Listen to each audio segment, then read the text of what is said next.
Sealdah railway স্টেশনে rail সুরক্ষা বাহিনীর অসাধারণ তৎপরতা ও সমন্বিত প্রচেষ্টার ফলে একটি গুরুতর মানব পাচারের চেষ্টা ব্যর্থ করা সম্ভব হয়েছে। অপারেশন নান্নে ফরিস্তের আওতায় একটি 16 বছরের কিশোরীকে উদ্ধার করা হয়েছে এবং 2 মহিলা পাচারকারীকেও গ্রেফতার করা হয়েছে।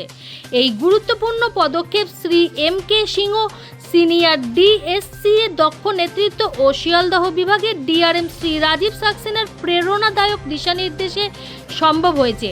4 জুলাই 2025-এ শিয়ালদহ মেন পোস্টের অ্যান্টি হিউম্যান ট্রাফিকিং ইউনিটের একটি দল রুটিন চেকিংয়ের সময় প্ল্যাটফর্ম নম্বর 12-তে একজন ভীত সন্ত্রস্ত কিশোরীকে একা বসে থাকতে দেখে সন্দেহ হওয়ায় তাকে জিজ্ঞাসাবাদ করে এবং সেই জিজ্ঞাসাবাদে ওই কিশোরী জানায় তাকে ক্যানিং থেকে দিল্লিতে একটি ভালো চাকরির লোভ দেখিয়ে আনা হয়েছে।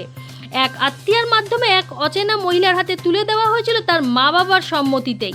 এই চক্র সাধারণত অসহায় ও দরিদ্র পরিবারগুলিকেই টার্গেট করে। রেল সুরক্ষা বাহিনী তৎক্ষণাৎ প্রথম পাচারকারিণী আকলিমা খাতুন মোল্লাকে শনাক্ত করে গ্রেফতার করে। তার জবানবন্দিতে উঠে আসে সে ওই কিশোরীকে আরেক পাচারকারিণী মারিয়াম বিবির হাতে তুলে দেওয়ার প্রস্তুতি নিচ্ছিল, যিনি ওই কিশোরীকে ট্রেন নাম্বার 12379 এক্সপ্রেসে তুলে দিল্লি নিয়ে যেতেন। মারিয়াম বিবিকেও দ্রুত গ্রেফতার করা হয়। তদন্তে মারিয়াম স্বীকার করেন সে একজন ট্রান্সপোর্টার হিসেবে কাজ করছিল এবং ওই কিশোরী দিল্লিতে এক নাসির নামের ব্যক্তির কাছে পৌঁছে দেওয়ার কথা ছিল, যেখানে তাকে গৃহকর্মে নিযুক্ত করা হতো।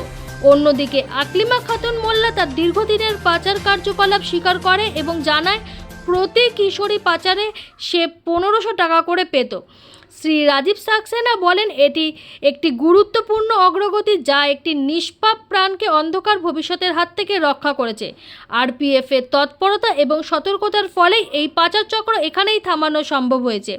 উদ্ধারকৃত কিশোরী এবং 2 অভিযুক্তের স্বাস্থ্য পরীক্ষা এনআরএস হাসপাতালে সম্পন্ন হয়েছে। সমস্ত প্রয়োজনীয় নথিসহ একটি লিখিত অভিযোগ শিয়ালদহ সরকারি রেল পুলিশ স্টেশনে জমা দেওয়া হয়েছে।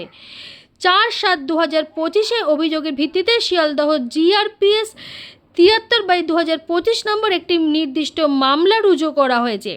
মামলাটি ভারতীয় ন্যায় সংহিতার ধারা 143(4) অধীনে রুজু হয়েছে।